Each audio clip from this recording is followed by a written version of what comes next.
नमस्कार, हे मिस्टर अमित दर्वे आज वांगणीवरून आपल्या निसर्गप्रेमीमध्ये इथं आलेले आहेत. तर मी त्यांचं सर्वांच्या निसर्गप्रेमीतर्फे मी त्यांचं स्वागत करतो आणि त्यांना मी आजचा अनुभव कसा आला हे मी आपल्याला आज त्यांच्या मुखातून ऐकून.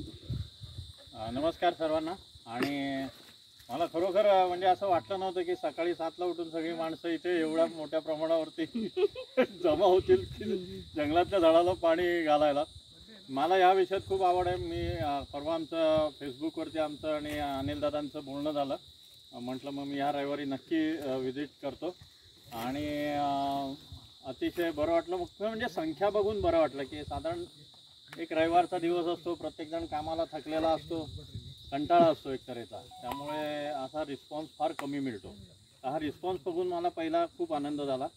दुसरं हे तुम्ही जे सिस्टमॅटिक काम केलं आहे, म्हणजे एक संस्थात्मक स्वरूपात येऊन तुम्ही वन खात्याकडून ही जागा घेऊन तुम्ही इथे जे काम केलं आहे, वृक्ष लागवडीचं काम केलं आहे, ते खरोखर अद्वितीय आहे. तुम्हाला नाही पण तुमच्या पोराबाळांना सावली नक्की मिळेल. जेव्हा अजून 10 वर्षांनी तुमची मुलं बाळं इथे येतील तेव्हा त्यांना खूप काही जांभळं खायला मिळतील. तर सर्वांना शुभेच्छा. तुमच्या कामाविषयी थोडं सांगा, तुम्ही काय करता? मी वांगणीला राहतो आणि आम्ही एक प्रेरणा मित्रमंडळ म्हणून आमचा एक ग्रुप आहे.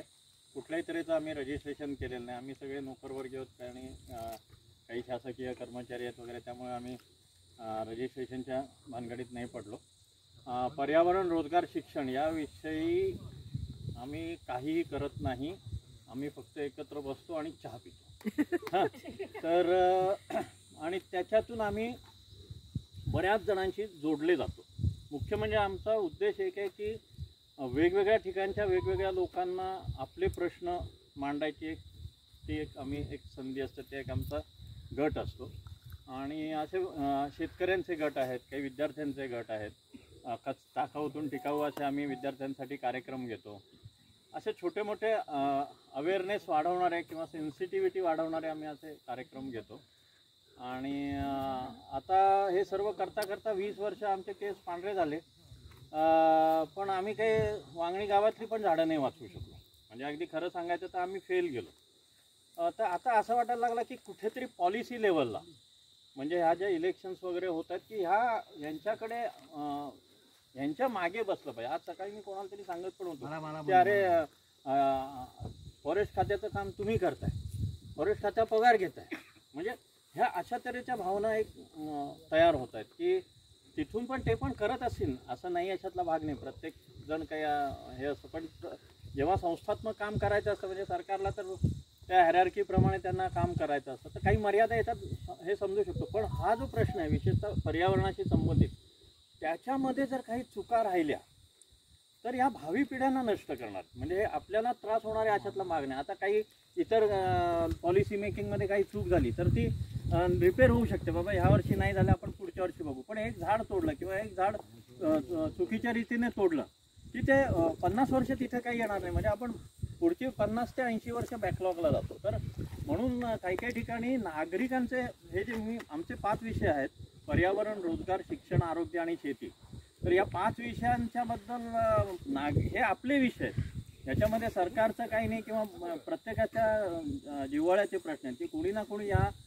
5 विषयांमध्ये कधी ना कधी अडकलेला आहे, त्याला गरज लागलेली आहे. तर त्यांनी आवाज उठवला पाहिजे. आपल्याला काय पाहिजे ते आपल्या लोकप्रतिनिधींच्या मागे लागलं पाहिजे, त्यांच्यावरती दबाव टाकला पाहिजे. काहीतरी अशी एक लॉबी आपण तयार केली पाहिजे की त्यांच्या मतांवर इफेक्ट झाला पाहिजे. कारण मतांवर इफेक्ट होत नाही तोपर्यंत कुठलाही राजकीय पक्ष, कुठल्याही विचारधारेचा राजकीय पक्ष नागरिकांच्या प्रश्नाकडे म्हणजे लक्ष देणार नाही.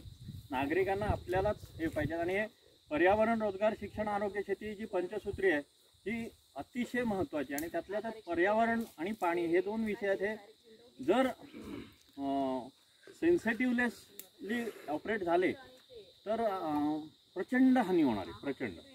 तर होपफुली अशी जर आपल्या टीम्स प्रत्येक ठिकाणी प्रत्येक गावात उभ्या राहिल्या तर म्हणजे लोक जागरूक होत आहेत. निदान परवा 43 डिग्री टेम्परेचर वाढलं, ते एका अर्थी चांगलं झालं. मला त्या दिवशी 3 फोन आले, तर आम्हाला काहीतरी एक असा कार्यक्रम घ्यायचा आहे. म्हटलं आता ऊन जाणवायला लागल्यावर सगळे जागे व्हायला लागले. एका अर्थी हे चांगलंही झालं. तर हा ग्रुप बघून मला खूप आनंद झाला आणि तुमच्या सगळ्या कार्याला शुभेच्छा.